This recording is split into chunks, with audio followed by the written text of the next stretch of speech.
Okay, we are back, and we are not going to get to all of these questions, but we can save them for another Camp Vegas, if you will.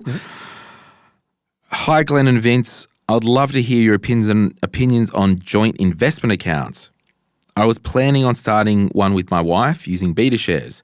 She's open to investing but not interested in the admin of it.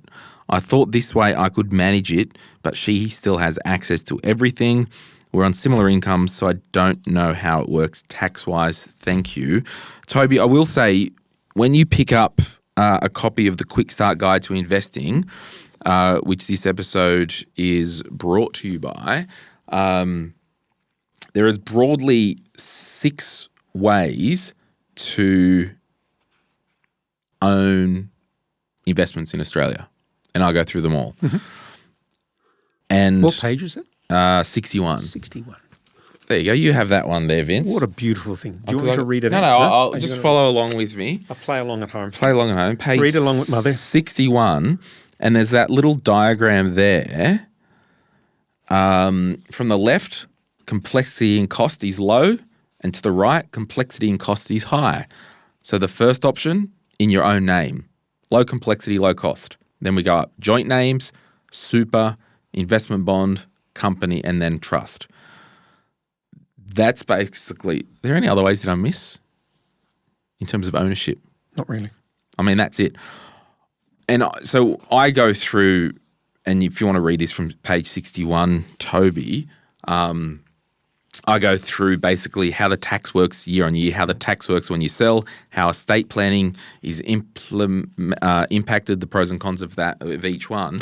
I think and I haven't read this since I wrote the book, and I don't think in the first instance I'm a huge fan of joint accounts. I would generally discourage them. There are very few reasons why it used to make sense. Yeah. When you had fixed costs of having an account, so it just cost you money to have the account. Brokerage was expensive, so buying in twice as big parcels was good. Brokerage is, there's very few fixed fees these days. Most are asset-based. Brokerage is cheap. A $500 parcel is not a particularly big amount of money these days. So I'm not a fan of joint accounts. Yeah, and I think I said the same thing. I mean, because you don't get anything for them, and it's all downside. So having 2 separate accounts with the same amount of money split 50-50 gives you the same economic outcome, more flexibility, and potentially less tax overall. And I guess the important thing is if one income changes, well, year on year you can pivot. You're like, well, we're not going to add more to that account now. We'll let that peter off. And there's some more. There was another thing. Yeah. And I don't like the default position if you're in chess. The default position is joint ownership. So your spouse just gets it. If you die. And I don't know if you would be able to call – you can't change that, can you, from day one? Well, most company constitutions will say jointly owned accounts are deemed to be jointly owned. Yeah. And not tenant. So I think one of the and I'm a pessimist by nature, Vince. Really? If you didn't know, I hate life and I endure it. The cons, it may be harder but not possible to unwind it if you wish to sever the ownership. Estate planning may be a sticking point here if there are blended families involved, multiple marriages with multiple children. There also may be issues with separation. There are no assets to sell, no flexibility to sell assets separately. Yeah. Each one will realise a gain or loss. Yeah, and I just can't think of a plus for having them joint. Other than psychology. Yeah. I mean, back in the day, I used to see heaps and as an advisor, someone would rock up, oh, we've got this CFS managed fund and it's in joint names. Oh, okay. I didn't use it in practice when I was practicing ever. Yeah. There is now that brokerage is cheaper, minimum parcels have been whittled away by inflation and the tax flexibility. There is no upside. apart from potential psychology. Yeah. And if you want to do that, well, why don't you have two accounts that look the same? Yeah. And you get the same net effect.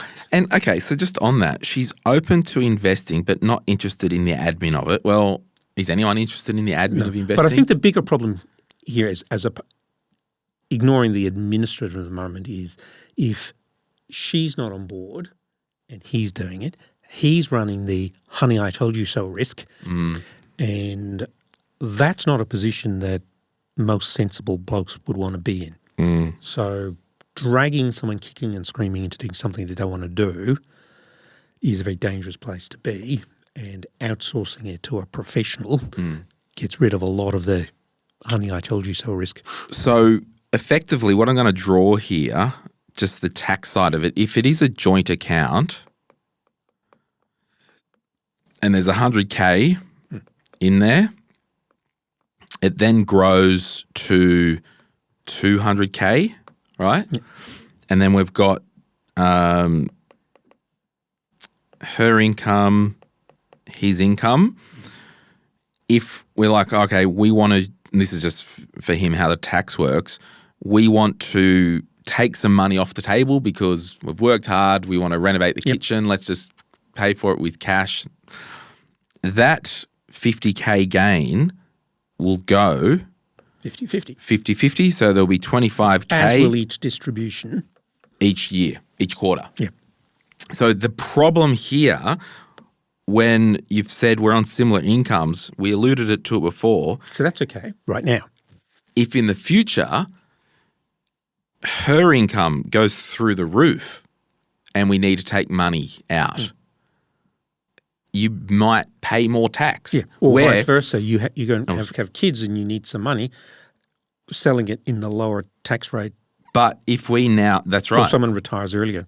Now, if we have still that 100K in two accounts, 50,000 in each account, it's grown to 200,000.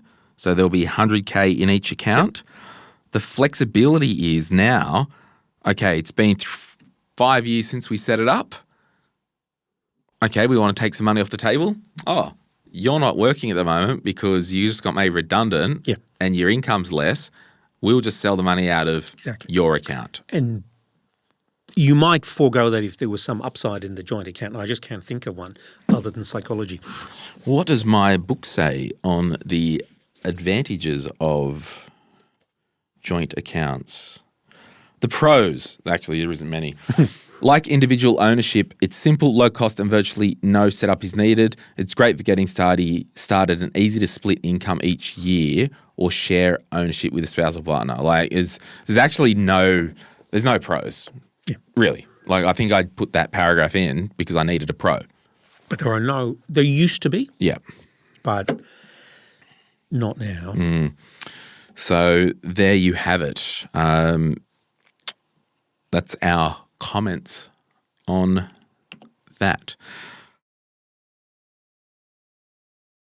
Hey, it's Glen here. Thank you so much for watching today's video. You made it to the end. Can I ask a favor? Can you hit that like button and maybe hit subscribe if you want to get notified when we release further videos just like this one, whether you watch the Money, Money, Money podcast or Retire Right. And remember, if you want to learn more about investing, I've got an investing book, The Quick Start Guide to Investing, and there's a link in the description to get your hands on a copy. Thank you so much. Bye.